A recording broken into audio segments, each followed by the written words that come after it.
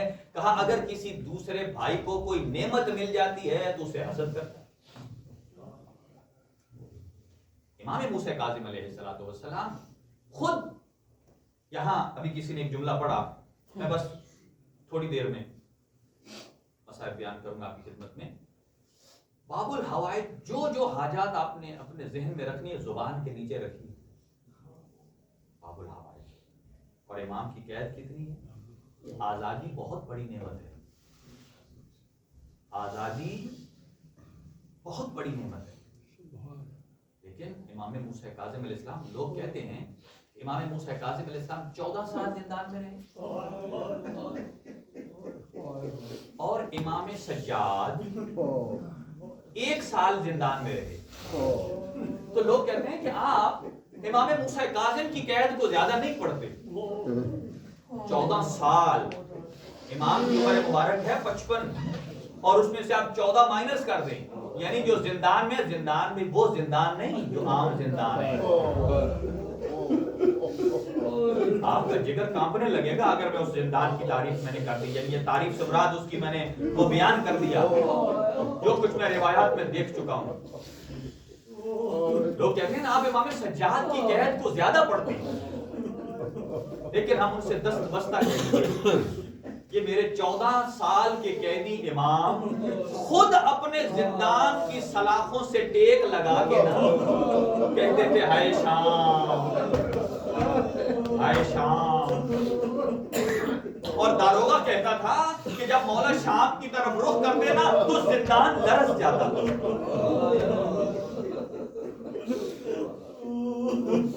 میں کہوں گا اے کہنے والے، سوال کرنے والے، تو نے انصاف نہیں کیا۔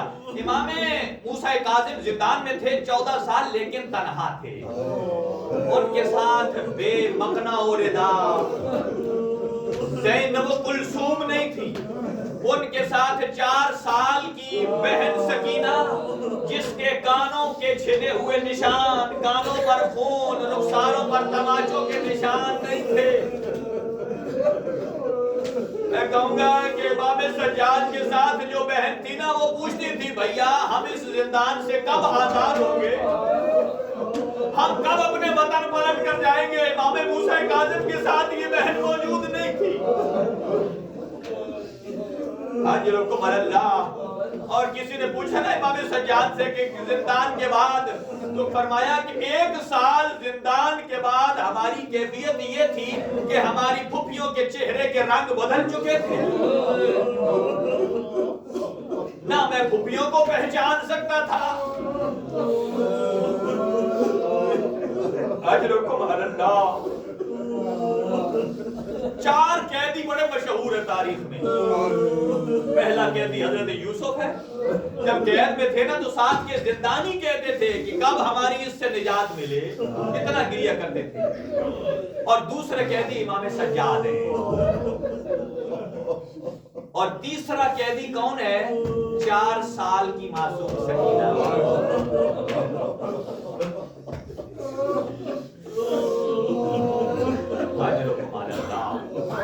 اور چوتھا قیدی کون ہے؟ میرا 14 سال کا قیدی امام موسیٰ کاظم۔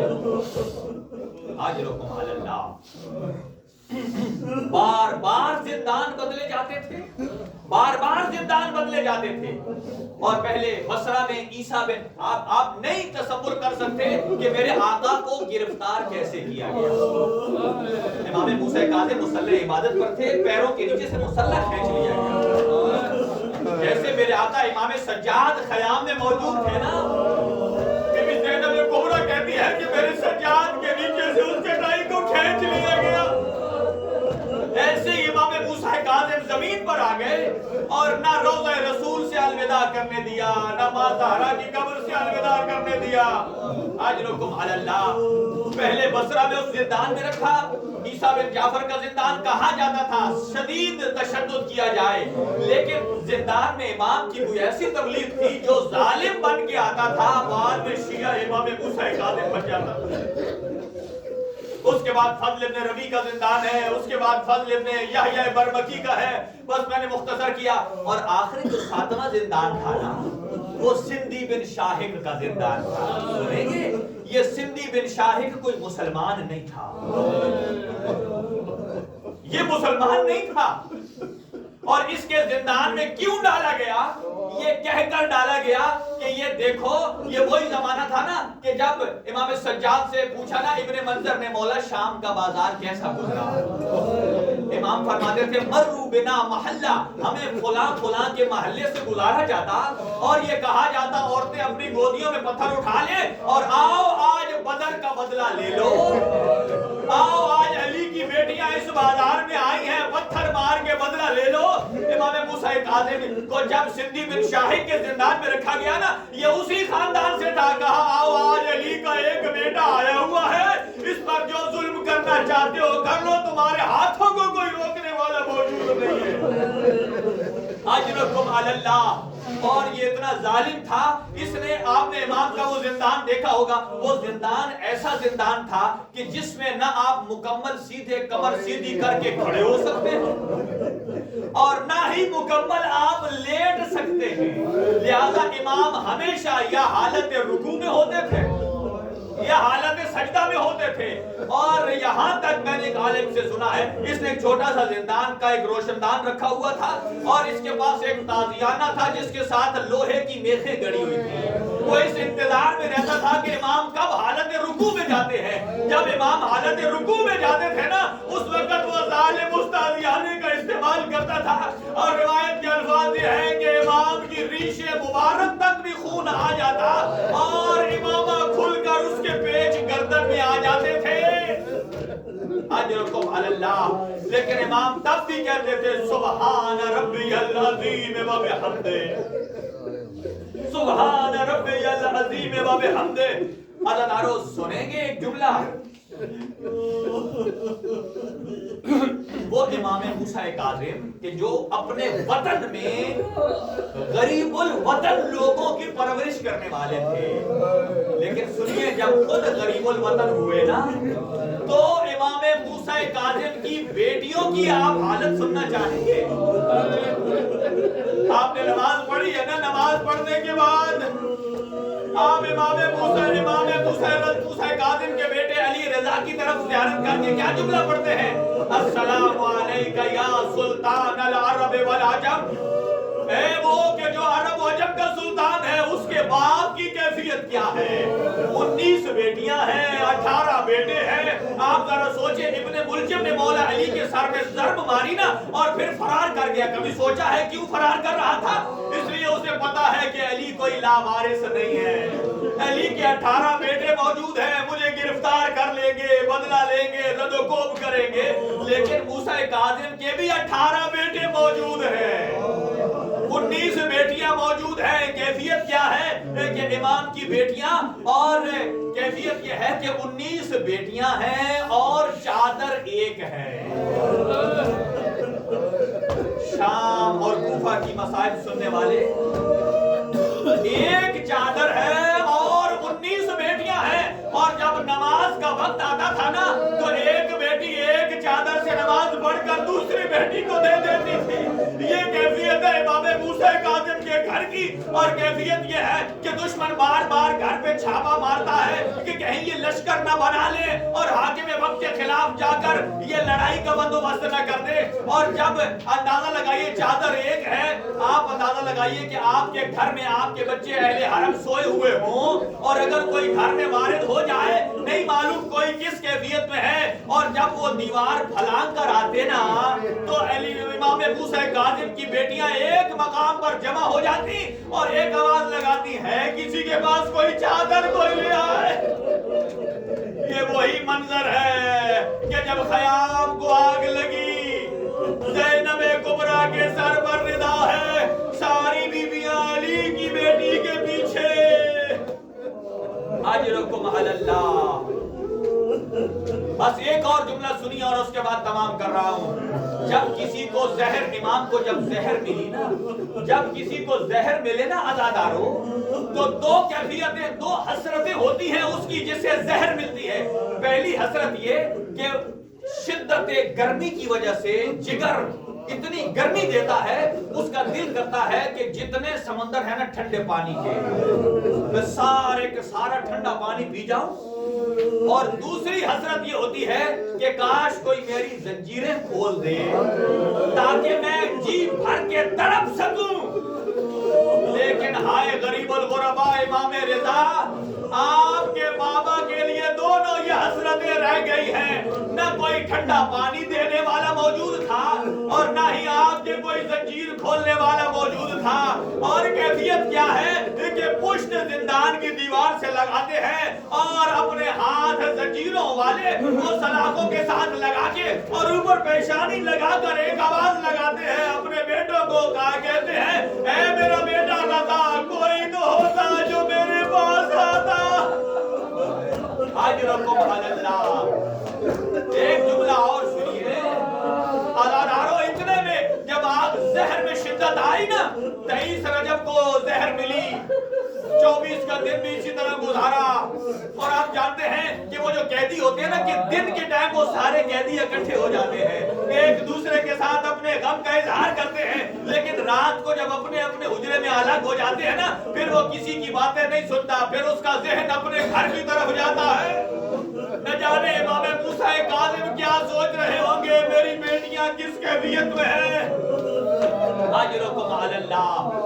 اور جب آخری وقت قریب آیا نا، ایک مرتبہ امام نے زنجیروں پر اپنا ماتھا ٹیکا ہوا ہے اور اس داروغے کو بلاتے ہیں اور داروغے کو کہتے ہیں تھوڑی دیر کے لیے میری زنجیروں کو کھول دے. اب یہاں دو روایات ملتی ہیں. ایک روایت یہ ہے کہ اس نے کہا کہ ایک روایت یہ ہے کہ امام موسیٰ کاظم باعجاز امامت اپنی بیٹیوں کے پاس مدینے گئے ہیں، اور دوسری روایت یہ ہے کہ امام علی رضا باعجاز امامت اپنے بابا کے پاس آتے ہیں. جب امام نے کہا نا کہ میری تھوڑی دیر کے لیے زنجیریں کھول دو، سنیے وہ داروغہ کیا کہتا ہے. جب تھوڑی دیر ہو گئی نا اور اس کے بعد امام کاظم کا شانہ ہلا کر کہتا ہے اے قیدی ذرا جلدی کر، اس لیے کہ اس زندان کی گرمی اور اس زندان کی تاریکی مجھے مارے جا رہی ہے. میں کہوں گا اے امام موسیٰ کاظم کہ جس گرمی سے وہ زندان بان پریشان ہو رہا ہے، نہ جانے امام موسیٰ کاظم 14 سال کیسے رہے. اور جب زہر کا اثر زیادہ ہوا، امام رضا آئے باعجاز امامت اور اسرار امامت کو وصول کیا. اور ایک مرتبہ جب زندان کی دیواروں کے ساتھ لگا خون دیکھا نا اور پوچھا امام رضا نے اے میرا بابا یہ دیواروں کے ساتھ خون کیسا ہے. فرمایا میرا بیٹا جب کسی کو زہر مل جائے، جب خون کی الٹی آتی ہے، کوئی سہارا دینے والا ہونا چاہیے. مجھے کوئی سہارا دینے والا نہ تھا، میں کبھی اس دیوار کے ساتھ کبھی اس دیوار کے ساتھ. اجرکم علی اللہ. ایک گھڑی آئی کہ جب ملائے اعلیٰ میں آواز گونجی اعلیٰ قد قتل موسیٰ بن جعفر. بس تابوت آ رہا ہے، ایک جملہ سن لیجئے. اور وہاں مولا کا ایک چاہنے والا اور ہارون نے اپنے دربار میں بلا لیا تھا کہ کہیں کوئی یہ نہ کہے کہ ظلم سے مارے گئے ہیں. کہا نہیں یہ طبی موت اس دنیا سے گئے ہیں. اور وہاں امام کا چاہنے والا تھا، کہا نہیں میں خود اپنے آقا سے پوچھوں گا. اس نے اپنا منہ امام کے کانوں کے قریب کیا، کہا مولا آپ طبی موت اس دنیا سے گئے ہیں یا آپ کو شہید کیا گیا ہے. اور ادارو آپ باور نہیں کریں گے، جیسے امام حسن و حسین کے لیے جناب زہرا کے بندے کفن ٹوٹے تھے، بدن میں لرزہ پیدا ہوا اور بی بی نے فرمایا الیہ الیہ یا بنیہ، آ میرے کربلا کے ویر، اے آ میرے کربلا کے مظلوم بیٹا میری چھاتی سے لگ جا. ایسے ہی امام نے 3 مرتبہ فرمایا قتلن قتلن قتلا، مجھے زہر جفا سے شہید کیا گیا.